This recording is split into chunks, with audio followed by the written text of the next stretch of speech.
Assalamualaikum warahmatullahi wabarakatuh. Apa kabar anak-anak yang soleh dan solehah? Alhamdulillah, Ibu Guru berharap anak-anak Ibu Guru tetap semangat walau belajarnya dari rumah. Pada hari ini kita akan belajar tema 3, tokoh dan penemuan, subtema 3, penemuan dan manfaatnya, pembelajaran yang pertama. Perkembangan kehidupan masyarakat tentunya banyak dipengaruhi oleh beragam penemuan, seperti penemuan televisi yang kemudian mampu mengubah peradaban dunia. Nah, anak-anakku, tahukah kalian siapa penemu televisi dan bagaimana cara kerja televisi? Untuk mendapatkan jawabannya, mari simak pembacaan teks berikut. Si kotak ajaib. John Logie Baird lahir di Skotlandia 13 Agustus 1888. Ia adalah penemu yang pada kesempatan itu untuk pertama kalinya menunjukkan bahwa gambar hidup dapat ditransmisikan melalui pesawat yang sekarang dikenal sebagai televisi. Baird mendemonstrasikan televisi di depan para bapak-bapak dan ibu-ibu di Royal Institute London untuk pertama kalinya pada tahun 1925. Seiring dengan perkembangan teknologi, lalu televisi kemudian terus berkembang hingga menjadi semakin canggih seperti saat ini.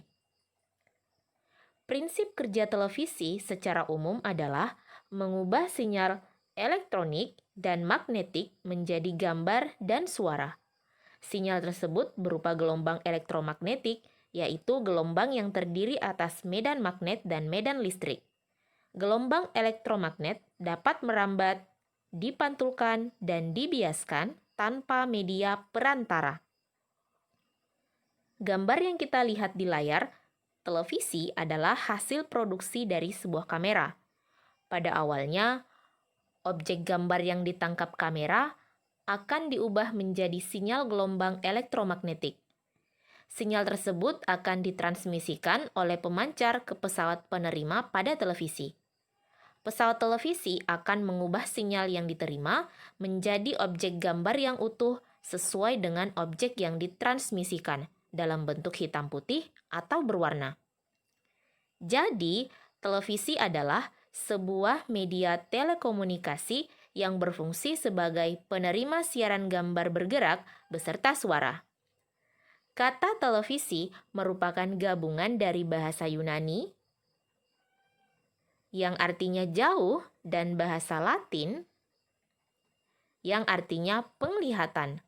Sehingga televisi dapat diartikan sebagai alat komunikasi jarak jauh yang menggunakan media visual atau penglihatan. Penemuan televisi juga dikategorikan sebagai penemuan besar yang mampu mengubah peradaban dunia. Teks yang Ibu Guru bacakan tadi juga dapat Anandaku lihat pada buku cetak tematik tema 3 halaman 61 sampai 62. Setelah menyimak pembacaan teks yang berjudul Si Kotak Ajaib, ada soal yang akan kita bahas bersama-sama. Paragraf pertama. Yang ditanyakan adalah topik masalahnya. Apa sih itu topik masalah? Topik masalah adalah inti utama dari seluruh isi tulisan yang hendak disampaikan.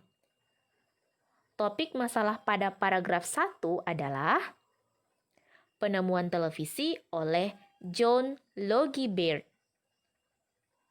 Paragraf 2 yang ditanyakan adalah deret penjelas. Deret penjelas adalah bagian isi dari teks eksplanasi. Deret penjelas berisikan rincian penjelasan tentang proses terjadinya sesuatu. Deret penjelas pada paragraf 2 adalah prinsip kerja televisi, yaitu mengubah sinyal elektromagnetik menjadi gambar dan suara. Awalnya, objek gambar yang ditangkap kamera diubah menjadi sinyal gelombang elektromagnetik. Sinyal tersebut akan ditransmisikan oleh pemancar ke pesawat penerima pada televisi. pesawat televisi akan mengubah sinyal tersebut menjadi objek gambar yang utuh.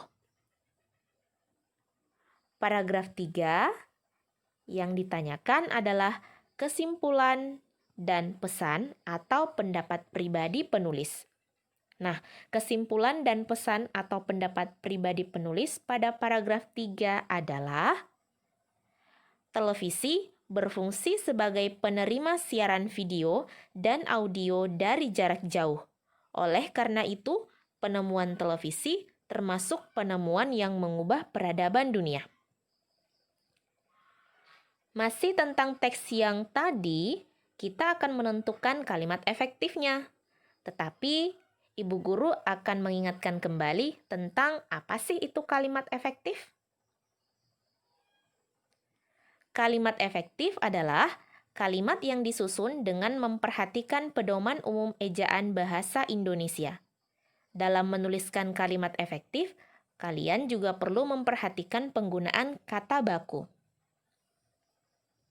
Anandaku, berdasarkan teks yang berjudul Si Kotak Ajaib, ada 3 kalimat yang tidak efektif. Anandaku dapat melihat kalimat yang bercetak miring pada teks tersebut. Kalimat itu digolongkan tidak efektif. Nah, kalimat apa sajakah itu? Yang pertama, penemu yang pada kesempatan itu untuk pertama kalinya. Yang kedua, di depan para bapak-bapak dan ibu-ibu. Dan yang ketiga, lalu televisi kemudian terus berkembang. Nah, kalimat ini tidak efektif. Kenapa? Karena ada pemborosan kata.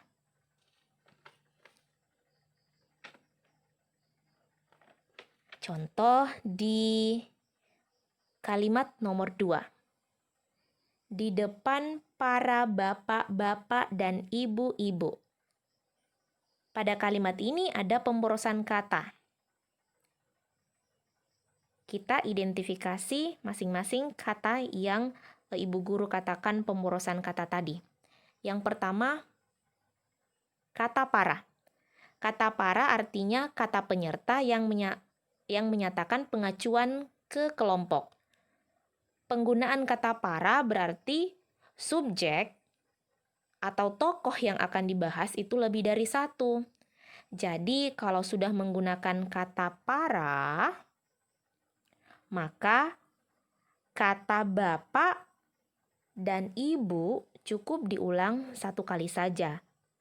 Jadi bukan di depan para bapak-bapak dan ibu-ibu, tetapi di depan para bapak dan ibu.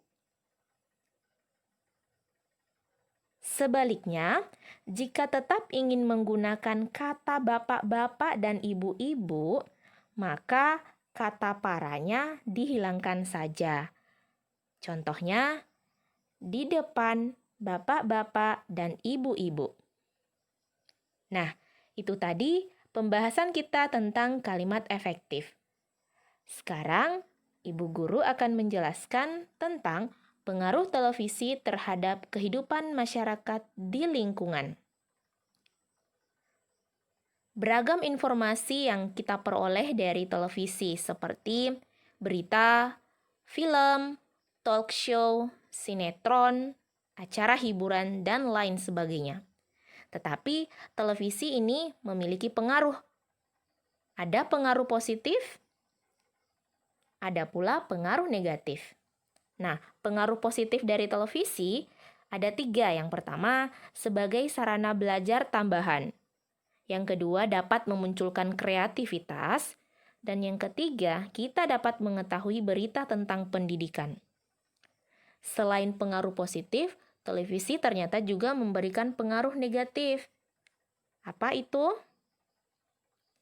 Yang pertama, menjadi malas belajar. Kalau Anandaku terlalu lama menonton televisi, Anandaku bisa malas belajar. Kalau Anandaku malas belajar, nilai sekolahnya menjadi turun. Yang ketiga, pengaruh negatif yang ketiga adalah merusak moral. Nah, itu tadi pengaruh positif dan pengaruh negatif televisi terhadap kehidupan masyarakat di lingkungan. Seperti halnya televisi yang menggunakan sumber energi listrik, lampu-lampu di rumah kalian juga tentunya menggunakan energi listrik. Nah, lampu di rumah kalian itu disusun menggunakan rangkaian paralel. Rangkaian paralel adalah rangkaian listrik di mana alat-alat listriknya tersusun bercabang. Pada rangkaian paralel, jika aliran listrik ke salah satu alat listriknya diputus, maka alat listrik yang lain belum tentu ikut padam. Contohnya, instalasi listrik di rumah atau gedung perkantoran dan lampu lalu lintas. Nah, Anandaku dapat memperhatikan gambar ini. Pada rangkaian tersebut, lampu L1 dan L2 dipasang secara paralel atau membentuk cabang. Jika lampu L1 padam, maka lampu L2 akan tetap menyala karena aliran listrik dari baterai dapat melewati cabang kabel yang lain. Nah, cabang yang dimaksud ini.